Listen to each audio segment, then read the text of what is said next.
سورہ مبارکۃ الفاتحہ۔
لا حول ولا قوة إلا بالله العلي العظيم۔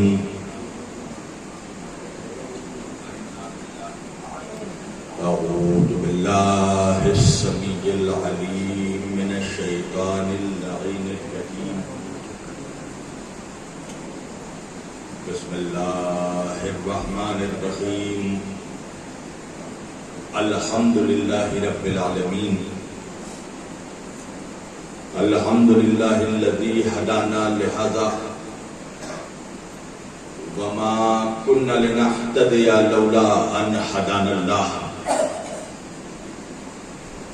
لقد جاءت رسل ربنا بالحق، الصلاة والسلام والتحیۃ والاکرام علی سید الانبیاء والمرسلین، خاتم النبیین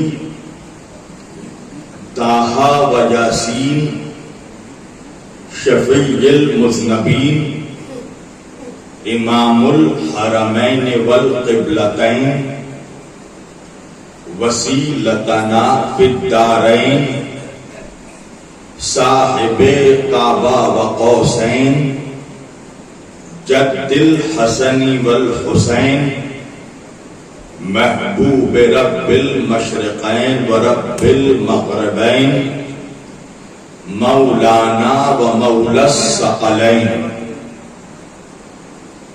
سیدنا و نبینا و شفیعنا و طبیبنا و حبیبنا و کریمنا و امامنا و ملجانا و مغیثنا و اولنا و اوسطنا و آخرنا و کلنا، حضور جناب ابو القاسم احمد مصطفیٰ محمد مصطفیٰ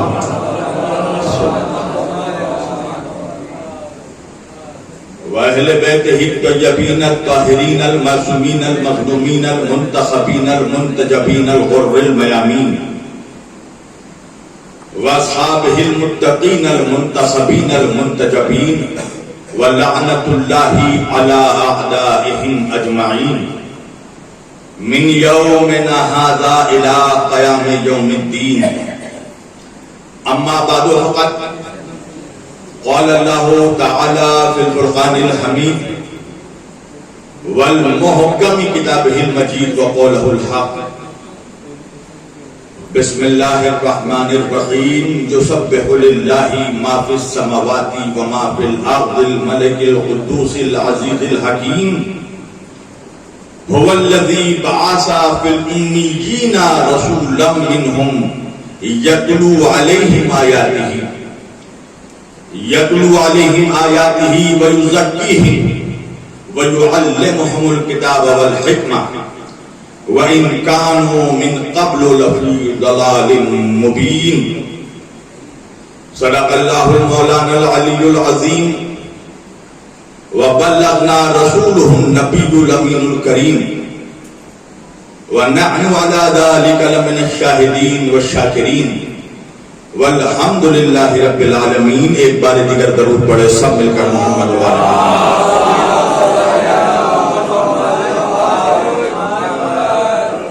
ایک اور عظمت جناب زہرا پہ بلند ترین صلوات پڑھیں گے.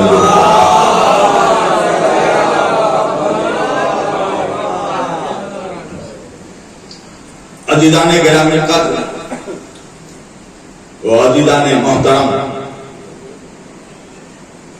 و برادران ملت اسلامیہ، بندگان توحید و عاشقان رسول و آل رسول، گدایان دربار بطول، مولا آپ سبوں کے جذبہ ایمانی کو زندہ و سلامت رکھے. سن 2024 کے عشرہ محرم کی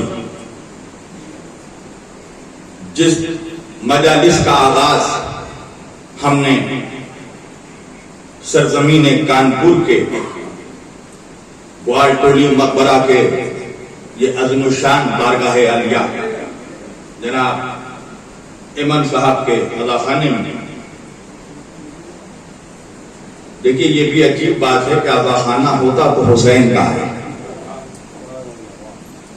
مگر کیونکہ نسبت غلاموں کی بھی ہو جاتی ہے لہذا ہم اکثر اپنے اصطلاح میں یہ لفظ استعمال کرتے ہیں کہ فلاں کا عزا خانہ، تاکہ لوگوں کے ذہن عالیہ تک صحیح اس کا پتہ ایڈریس پہنچایا جا سکے. بہرحال اس عزا خانے میں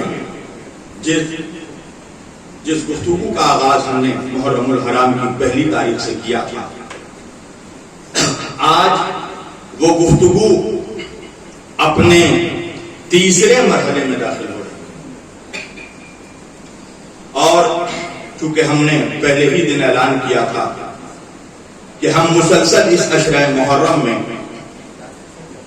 جس عنوان پر گفتگو کریں گے وہ عنوان ہمارا عنوان گفتگو علم اور حکمت ہے.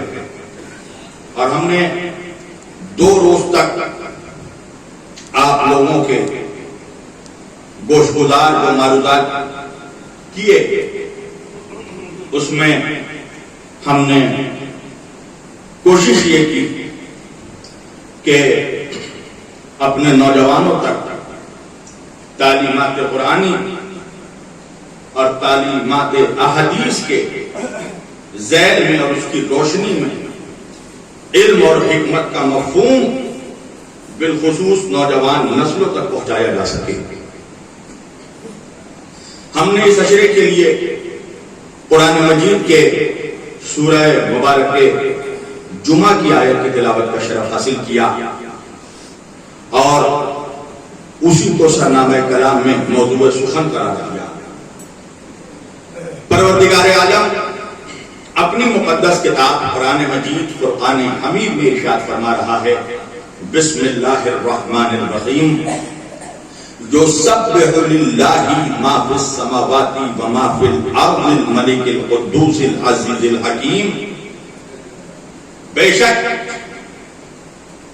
تمام تسبیح، تمام حمد و ثنا، تمام تسبیح و تقدیس اس اللہ کے لیے ہے جو لازوال بادشاہ ہے، جو زبردست حکمت والا ہے. اور پھر قرآن میں اللہ نے جب دوسرے مقام پر اپنی تعریف کروائی بندوں سے تو یہ کہہ کر کہ الحمدللہ رب العالمین، تمام تعریفیں اس خدا کے لیے ہیں جو کائنات کا پالنے والا ہے.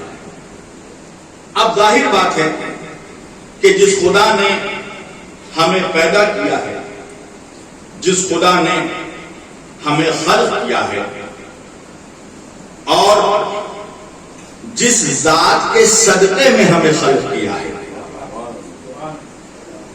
تو وہ خدا اور وہ ذات کہ جس کے لیے خدا نے فرمایا لولاک لما خلقت الافلاک، اے میرے حبیب اگر آپ نہ ہوتے تو میں کائنات کو خلق نہیں کرتا، میں کائنات کو پیدا نہیں کرتا. تو خدا اور وہ ذات نہیں بلکہ میں جملہ بدل کر کہہ دوں کہ وہ ذوات اس لیے کہ اللہ جانے ایک محمد کے اندر کتنے محمد چھپے ہوئے ہیں۔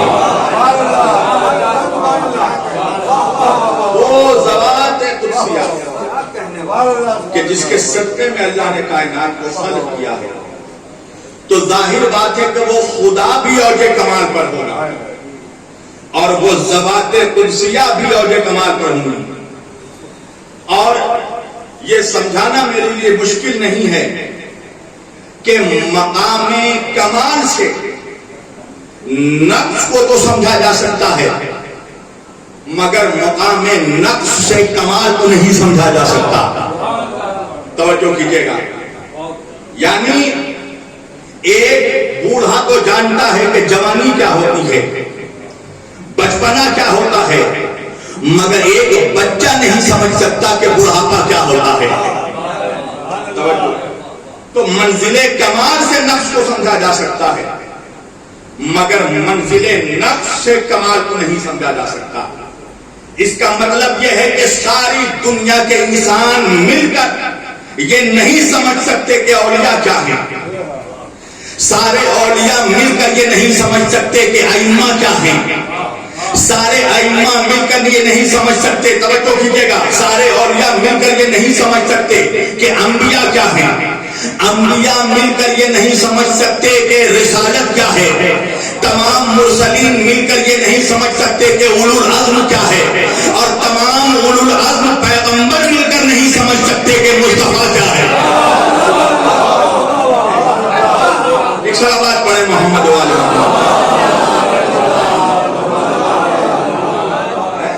یعنی مقام نفس سے مقام کمال کو سمجھا نہیں جا سکتا۔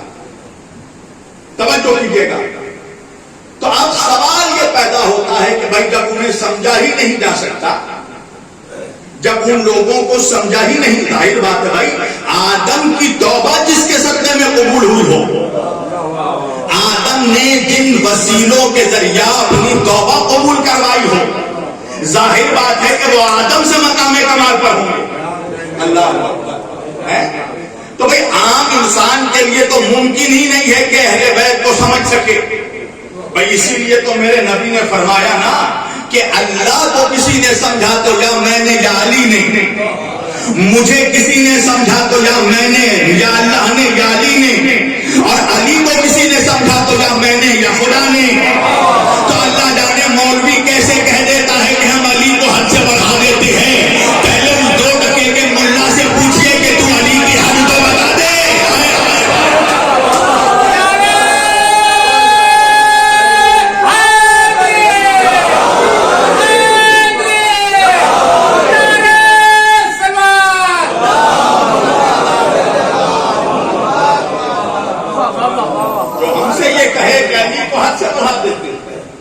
پہلے اس سے یہ تو معلوم کیا جائے کہ آیا تو علی کی حد جانتا ہے، کیا تو علی کی حد سمجھتا ہے؟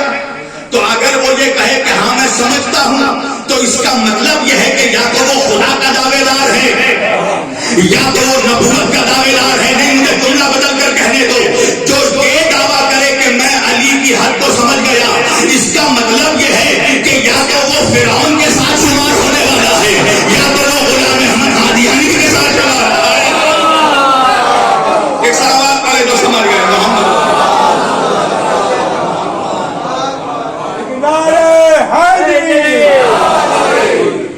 یا تو وہ نبوت کا دعوے دار ہے، اس لیے کہ نبی کہہ رہے ہیں علی کو میرے اور خدا کے علاوہ کسی نے نہیں سمجھا، تو یا تو وہ خدائی کا دعویٰ کر کے فرعون بن جائے، اور یا تو نبوت کا دعویٰ کر کے قادیانی بن جائے۔ 2 ہی صورتیں ہیں، ورنہ عام بندے کے بس میں ہی نہیں ہے کہ علی کو سمجھ سکے۔ توجہ کیجیے گا، تو اب سوال کرنے لگا، مولوی بھی تو بڑا چالاک ہے نا، ہر اعتراض سے پہلے آئینہ دیکھتا ہے اور آئینے میں اچھوں کی تصویریں نظر آ جاتی ہیں۔ کہنے لگا کہ جب ان کو سمجھا ہی نہیں جا سکتا، جب آپ اور ہم مل کر ان کو سمجھ ہی نہیں سکتے، تو پھر ہم ان کے فضائل کیسے بیان کرتے ہیں؟ جب آپ کے بس میں ہی نہیں ہے علی کو سمجھنا، جب آپ کے بس میں ہی نہیں ہے اہل بیت کو سمجھنا، تو بھائی آپ ان کے فضائل کیسے بیان کرتے ہیں؟ ایک آسان مثال دوں گا، اور انشاءاللہ جواب میرے جوانوں کے ذہنوں تک پہنچ جائے گا. بھائی ہم نے ایک پیالے کو سمندر میں ڈالا، اب پیالے کے اندر اتنی ظرفیت نہیں ہے، پیالے کے اندر اتنی صلاحیت نہیں ہے. اللہ تعالیٰ نے کہا ہے کانپور پیالے میں اتنا ظرف نہیں ہے کہ سارے سمندر کو خود میں سما لے، مگر یہ بات تو طے ہے کہ پیالے میں جتنا ظرف ہے اتنا سمندر کو وہ اپنے میں سما لے گا. اللہ جانے آپ کہاں ہیں. تو بھائی یہی ہمیں بھی کرنا ہے کہ اپنی عقلوں کو عظمت اہل بیت کے سمندر میں ڈال دینا ہے. اب جس کی عقلوں میں جتنا ظرف ہوگا اہل بیت کے اتنے کمالات سما لے گا.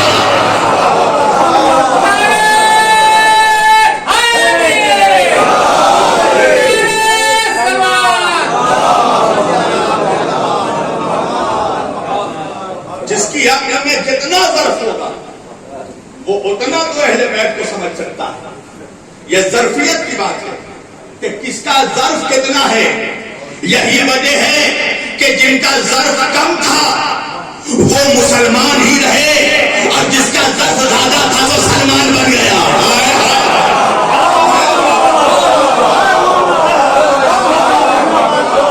یا جملہ بدل کر کہہ دوں کہ مسلمان اور سلمان میں فرق یہ ہے کہ جو جنت کا مشتاق ہو اسے مسلمان کہتے ہیں اور جنت جس کی مشتاق ہو اسے سلمان. ایک سلام پائیں گے لوگ کا محمد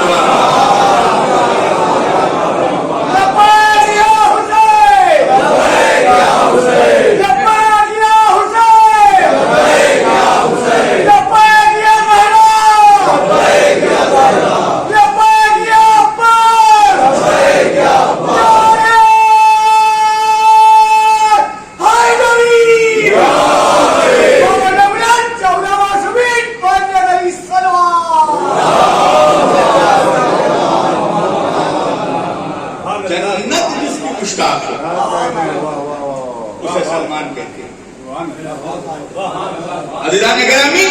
اب اللہ قرآن میں فرما رہا ہے سورہ مبارک جمعہ هو الذی بعث فی الامیین رسولا، میں نے تم امیین میں ایک رسول کو بھیجا. اب اس رسول کے 4 کام ہیں، توجہ کیجیے گا. اور یہ 4 کام نہیں ہے، دراصل یہ ایمان کے 4 کلاسز ہیں. پہلا کلاس یتلو علیہم آیاتہ، یہ تمہیں میری آیتوں کی تلاوت کر کے سناتا ہے. تو پہلا کلاس ہے یتلو علیہم آیاتہ، تلاوت قرآن کا. توجہ. دوسرا کلاس یعنی پہلے کلاس سے جو پاس کر گیا اب وہ دوسرے کلاس میں انٹری لے گا. تو دوسرا کلاس کیا ہے؟ وَيُزَكِّيهِمْ، یہ تمہارے نفسوں کو پاک کرتا ہے. توجہ. اب جو دوسرے کلاس کو پار کر گیا تیسرے کلاس میں 3rd کلاس میں انٹری لی. توجہ. تو اب اس کا کیا مقام ہے؟ وَيُعَلِّمُهُمُ الْكِتَابَ. اب تیسرا کام نبی کا اور ہمارے لیے تیسرا کلاس وہ ہے تعلیم کتاب کا. اور چوتھا اور فائنل کلاس، آخری کلاس کیا ہے؟ حکمہ، تعلیم حکمت کا کلاس. یہ فائنل اسٹیج ہے. اس کے بعد اب اور کوئی اسٹیج نہیں. 4 اسٹیجز اللہ نے بتایا.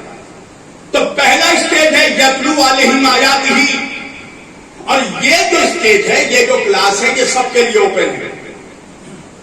مشرکوں کے لیے بھی، کافروں کے لیے بھی، مسلمانوں کے لیے بھی، مومنوں کے لیے بھی، سب کے لیے اوپن ہے. یتلو علیہم آیاتہ، میرا نبی تمہیں میری آیتوں کی تلاوت کر کے سناتا ہے. اب تلاوت نبی اوپنلی کرتے تھے سب کے سامنے، چاہے سامنے کافر موجود ہو، مشرک موجود ہو. تو پتہ یہ چلا کہ فرسٹ وہ اسٹیج ہے یتلو علیہم آیاتہ، تلاوت کتاب کا وہ اسٹیج ہے، تلاوت قرآن کا، جس میں ہر طرح کے اسٹوڈنٹ موجود ہیں، ہر طبقے کے اسٹوڈنٹ موجود ہیں، کافر بھی ہیں، مسلمان بھی ہیں، مشرک بھی ہیں، مومن بھی ہیں، سب موجود ہیں. اب نبی کا کام یہ ہے کہ تلاوت قرآن کر کے سنائے. اب پہلے کلاس میں نبی نے تلاوت قرآن کر کے سنایا. تو بھائی جس نے بھی اس تلاوت کا اثر ایکسپٹ کیا، اس تلاوت کا اثر قبول کیا، یا یہ کہہ دوں کہ جن کے ذہنوں میں تلاوت قرآن کا اثر پیدا ہو گیا تو وہ کلمہ پڑھ کر مسلمان ہوا اور دوسرے کلاس میں داخل ہو گیا. مگر جس پر اثر نہیں ہوا یا جس نے اثر قبول نہیں کیا، دیکھیں میں بہت آہستہ پڑھ رہا ہوں تاکہ میرا بچہ نوجوان سب میرے ساتھ چلے ربی کے ادراک میں. بھائی جس نے اثر کو ایکسپٹ نہیں کیا تلاوت قرآن کا، جس پر قرآن کی تلاوت کا اثر نہیں ہوا جو میرے نبی نے کیا، تو پھر وہ فیل ہو گیا. اور جب فیل ہو گیا تو پہلے بھی کافر تھا، کافر ہی رہا. پہلے بھی مشرک تھا، مشرک ہی رہا. پہلے بھی بت پرست تھا، بت پرست ہی رہا. توجہ کیجیے گا. تو بھائی جب مشرک تھا اور مشرک ہی رہا، کافر تھا اور کافر ہی رہا، تو پھر نبی نے ان کے سامنے تلاوت کی ہی کیوں؟ کہ اس لیے کہ حجت تمام ہو جائے. اللہ جانے آپ کہاں ہیں، تاکہ کوئی کافر بھی روزے محشر نہیں کہہ سکے کہ تجھے ہمارا قرآن پڑھ کر سنایا ہی نہیں گیا ہمیں. تو اللہ کا دعویٰ رہے گا نا کہ ہم نے تمہیں سنایا تھا اور ایسے ویسے سے نہیں، اپنے نبی سے سنوایا تھا، مگر تم قاصر تھے کہ تم نے اس اثر کو قبول نہیں کیا. ورنہ پھر کافر کو کفر کی سزا کیسے ملے گی؟ اسی بنا پہ تو ملے گی کہ ہدایت اس کے سامنے پڑھ کر سنایا گیا، مگر کافر نے اثر قبول نہیں کیا. توجہ.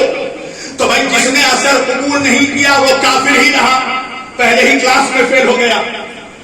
اور جس نے اثر قبول کیا وہ کلمہ پڑھ کر مسلمان بن گیا اور دوسرے کلاس میں اس کا داخلہ ہو گیا، سیکنڈ کلاس میں اس کی انٹری ہو گئی. توجہ. اب میں ذرا سیکنڈ کلاس کو یہاں روک رہا ہوں، میں آپ کو سمجھاؤں گا، مگر میں ابھی ایک کلاس جمپ مار رہا ہوں. سیکنڈ کلاس ہے وَيُزَكِّيهِمْ تزکیہ نفس کا، مگر اس کے بعد جو تھرڈ کلاس آئے گا، یعنی سیکنڈ کلاس سے پاس ہو کر مسلمان بننے کے بعد جو لوگ تھرڈ کلاس میں انٹری لیں گے، تو تھرڈ کلاس کہے گا ہے وَيُعَلِّمُهُمُ الْكِتَابَ. تھرڈ کلاس ہے تعلیم کتاب کا، یعنی نبی انہیں تعلیم کتاب دے. تو اب میں اپنے کانپور کے نوجوانوں سے سوال کروں گا کہ بھائی تعلیم کتاب دینے کی ضرورت کیا ہے نبی کو؟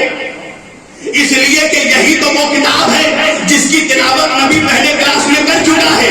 اللہ جانے آپ، یا تو میں پڑھ نہیں پا رہا ہوں یا تو کانپور سن نہیں پا رہا.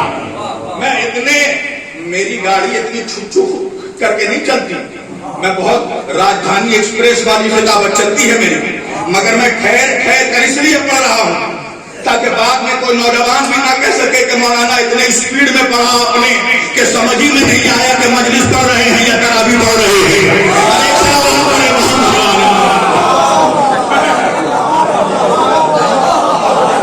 بھائی جو بہت ہے بہت بلند پر صلوات پڑھے.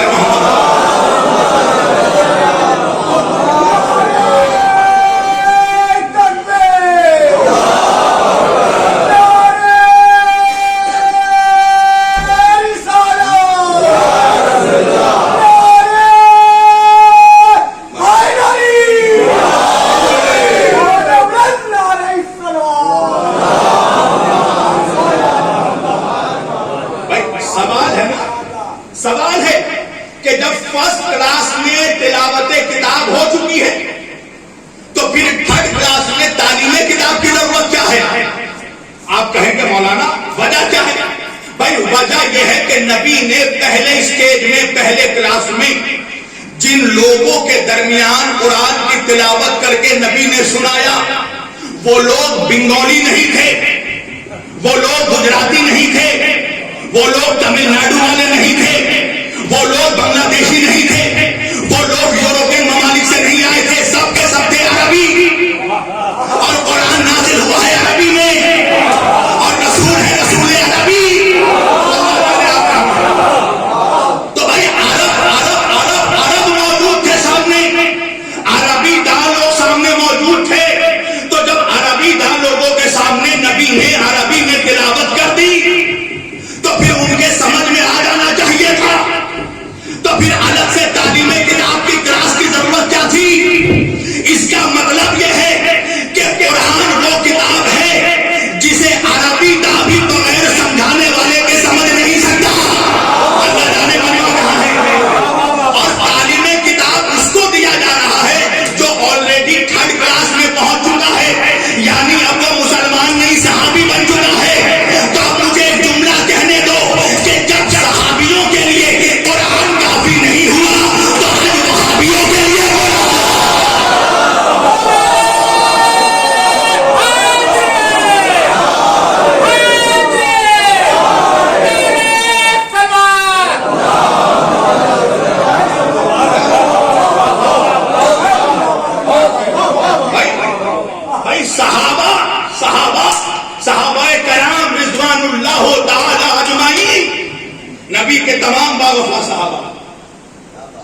آخری سانس تک نبی کے بھی وفادار رہے، علی کے بھی وفادار رہے۔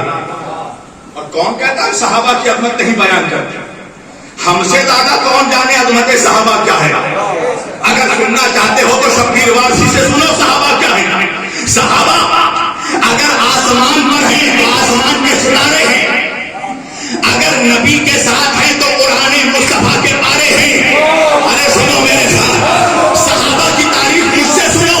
اگر صحابہ آسمان پر ہیں تو آسمان کے ستارے ہیں، اگر نبی کے ساتھ ہیں تو قرآن محمد کے پارے ہیں، اور اگر نبی کے بعد علی کے بھی ساتھ ہیں تو سارے کے سارے ہمارے ہیں۔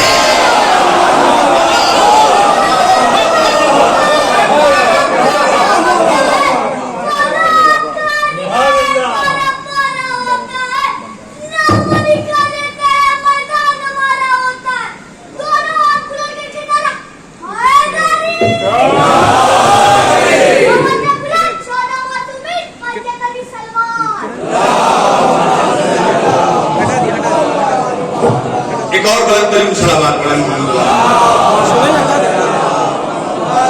پیر فقیر ملنگ موالی اور کلندر سائیں، پیر فقیر ملنگ موالی اور کلندر سائیں، ارے کمبر بیسم بوزر سلمہ مالک و اشتر سائیں، کمبر بیسم بوزر سلمہ مالک و اشتر سائیں، ارے کرتے رہے ہیں کرتے رہیں گے حیدر حیدر سائیں۔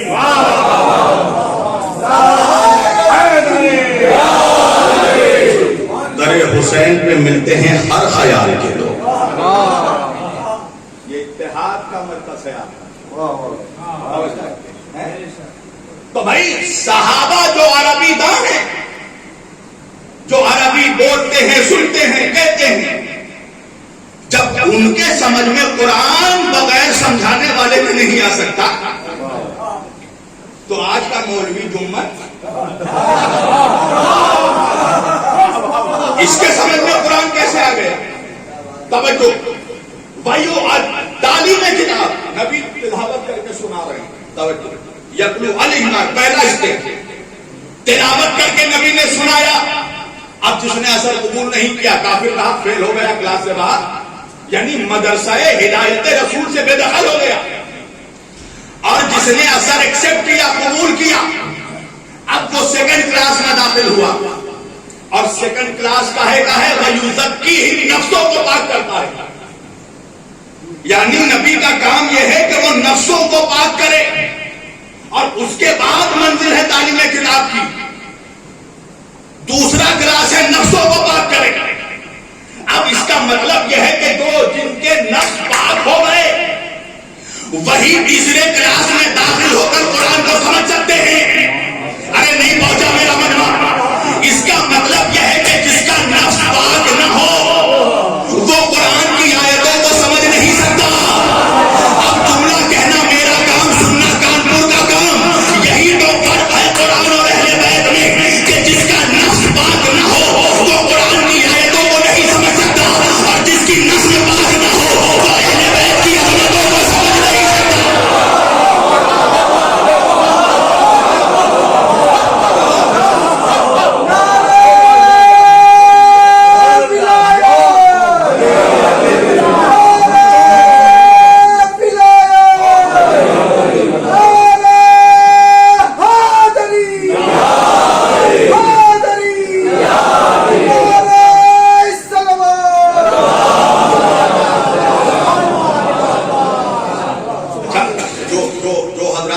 بیٹھے ہیں وہ اسی ٹرین میں سوار ہے نا، آپ تو ذرا احساس دلائیے تاکہ مجھے پتا چلے کہ میں مردوں کے بیچ نہیں مردوں کے بیچ پا رہا ہوں۔ بولتے رہیے، اللہ نے زبان ہی اس لیے دی ہے، اگر حقیقت آپ سمجھیے تو اللہ نے زبان ہی اس لیے دی ہے کہ جب میرے رسول کا، اس کی آل کا ذکر ہو تو بولو، اور علی فرماتے ہیں بولو گے تو پہچانے جاؤ گے۔ زبان ہے ہی اس لیے، زبان کمال کہیں تک پہنچتی ہے جب اہل بیت پہ بولے، ورنہ یہ زبان اس لیے تھوڑی ہے کہ چائے خانوں میں بھائیوں کی چغل خوری کرو۔ زبان ہے ہی اس لیے کہ فرش ادا پر بولو اور اپنے ایمان کا ثبوت دو،